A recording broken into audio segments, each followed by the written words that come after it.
A inflação brasileira está dominada, mas os críticos não baixam a guarda, tá? Eles continuam criticando o governo. Então vamos ver, ó. O ele é foda, eu adoro ele, tá? Em relação à inflação, a expectativa de inflação do mercado se mantém acima de um nível saudável. O que é nível saudável? Ele não fala o que é nível saudável, tá vendo? Está falando que está acima. Acima do quê? A decisão de baixar a Selic foi influenciada pelo governo. A decisão de baixar a Selic, gente, não foi influenciada pelo governo, ela foi tomada pelo governo. O Banco Central faz parte do governo, mas eles parecem que querem considerar o Banco Central como um órgão privado, onde os bancos mandam e eles fazem o que eles querem, igual nos Estados Unidos deu aquela merda lá. De qualquer forma, o Brasil teve sorte por contar com uma crise internacional deveras oportuna. A crise internacional foi oportuna realmente, assim como foi a de 2008. Só que as crises não acontecem por acaso, elas estão programadas para acontecer e é altamente previsível a ocorrência de crise. Tanto é que eu previ essa crise mundial.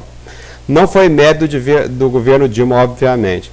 Bom, se a crise tivesse complicada a inflação, aí eles iam botar a culpa na Dilma, mas como a crise ajudou a Dilma, aí não é mérito dela. Então é aquele trem de eu ganhei, nós empatamos, eles perderam. O trem é distorcido.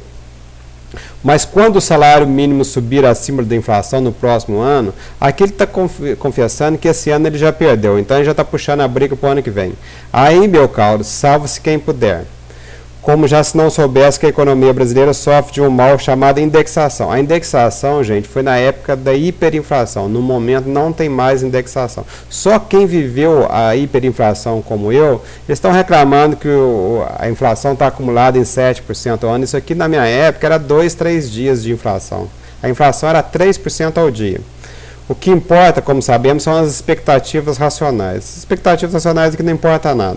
Ou seja, não importa exatamente se há ou não pressão de demanda ou de oferta. Muita mentira. O que é a atual inflação é uma inflação de demanda. O que importa é a expectativa de inflação do mercado. Muito pelo contrário, o mercado pode ser facilmente batido. Tanto é que ele esperava uma taxa de juros e veio outra. A coisa pode piorar e muito. Isso aqui é terrorismo. É evidente que pode piorar, mas pode melhorar também. Então eu podia botar aqui, a coisa pode melhorar e muito. E daí? Escola austríaca já. Então ele tem um pensamento enviesado, ele gosta da escola austríaca e fica torcendo para que a escola austríaca esteja certa na visão aterradora dela. Mas não é assim, a escola austríaca está muito boa para prever os acontecimentos da Europa, Estados Unidos e Japão. Aqui no Brasil está sendo feito tudo direitinho, eu vou mostrar para vocês. Nós temos o centro da meta de inflação está em torno de 4,5%. A inflação geralmente fica acima do centro da meta. Uma vez só em 2006, está vendo? Ela ficou abaixo da meta. Por que a inflação geralmente fica acima do centro da meta? Porque a inflação maior do que o centro da meta, para o governo é melhor, porque ele abaixa a dívida dele. A inflação come a dívida dos devedores e corrói um pouco do lucro dos credores. Então, a inflação acima da meta é ruim para os bancos, por isso a chiadeira deles, e é boa para a Fiesp, por isso que a Fiesp fica pedindo para baixar a Selic. Então, isso aqui foi na época do Henrique Meirelles, tá? Ele tomou um puta puxão de orelha, ele quase derrubou o Lula aqui em 2005 para poder fazer a inflação em 2006 ser baixa. Então, a gente baixar a inflação tem um custo muito alto social. Então, por isso que dessa vez o Banco Central está tentando baixar a taxa de inflação levemente. Eu acredito que a meta de inflação do Banco Central não é 4,5%. É um número entre 4,5% e 6,5%. Ele não quer passar de 6,5%, mas ele não quer ficar abaixo de 4,5%. Então engana-se quem pensa que a meta de inflação é 4,5% no Brasil. A meta de inflação é entre 2,5% e 6,5%, mais beirando para os 6,5% do que para os 2,5%, evidentemente.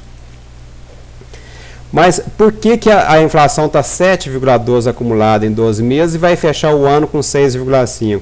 Porque o ano passado, setembro, outubro, novembro e dezembro, os valores foram muito altos. Então basta que a inflação nos próximos meses venha em torno de 0,3%, que vai bater o ano em abaixo de 6,5. É essa que é a aposta do Banco Central, só que o pessoal não olha o que está acontecendo e fica, não, acumulada está alto porque é agosto, tá vendo? Não tinha como você ter inflação menor em junho e julho do ano passado. Então ela acumulada em 12 meses realmente dá um pouquinho acima dos 6,5. Mas a meta de inflação fecha em dezembro, não é agora. Vamos ver em dezembro o que esse pessoal vai estar falando. Aí eles vão empurrar para 2012, vamos ver só. A inflação a gente não mede só pelo IPCA. Vocês podem ver que a inflação pelo IGPM está caindo. Eu já fiz vários gráficos para vocês. O IGP, ele antecipa o IPCA. Então a inflação está sob controle. Pode até ser que ocorra da meta de inflação de 6,5% não seja cumprida em 2011. Basta aí que o Banco Central faça uma carta se justificando ao Guido Mantega e evidentemente ele vai aceitar as desculpas. Não vai mandar embora o presidente do Banco Central por causa de um trem desse. Mas se passar de 6,5% vai ser mixaria. Por que a gente olha? Então, a situação do Brasil está totalmente sob controle. Como que a gente olha? Olha só, o principal problema atual do mundo é os gastos públicos, a solidez fiscal.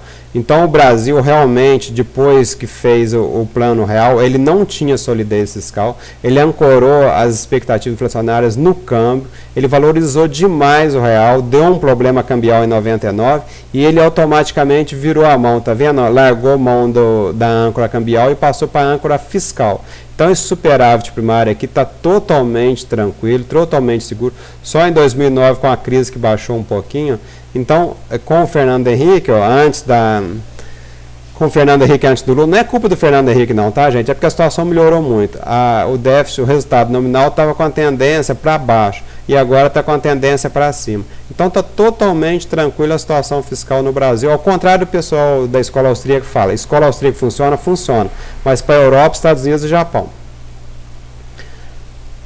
Então, a solidez fiscal, ó, Estados Unidos ruim, Europa como um todo, tá? E Brasil, América Latina, Rússia, China, está tudo bem. Mais uma crítica aqui, ó. Vamos ver esse outro. Somente alguém como eu, que tem filho na escola, vai em supermercado, necessita de prestação de serviço, como de empregado doméstico e outros, sabe muito bem que a inflação está bem acima dos 7,22% divulgado.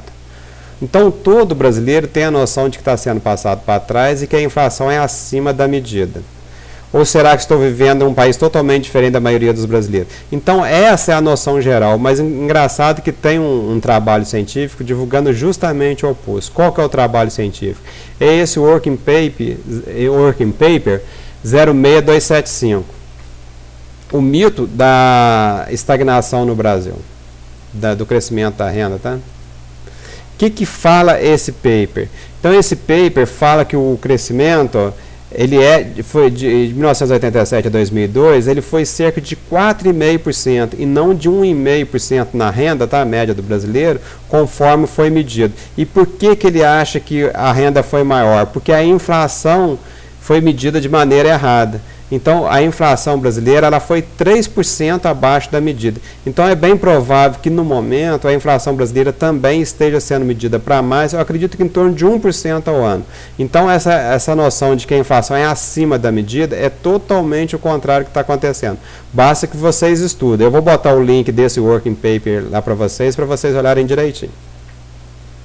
Essa tese de que o crescimento brasileiro foi acima do medido e a inflação foi abaixo da medida, corrobora com a minha visão. Por quê? Porque eu peguei a renda brasileira em porcentagem dos Estados Unidos, essa linha azul aqui, ó, e mesmo na época da crise brasileira, da década perdida, a renda aumentou. Então não houve uma perda de renda tão grande quanto muita gente pregava. Por quê? Porque a inflação medida foi maior do que a realmente existente. Então casa justamente com aquele working paper do FMI.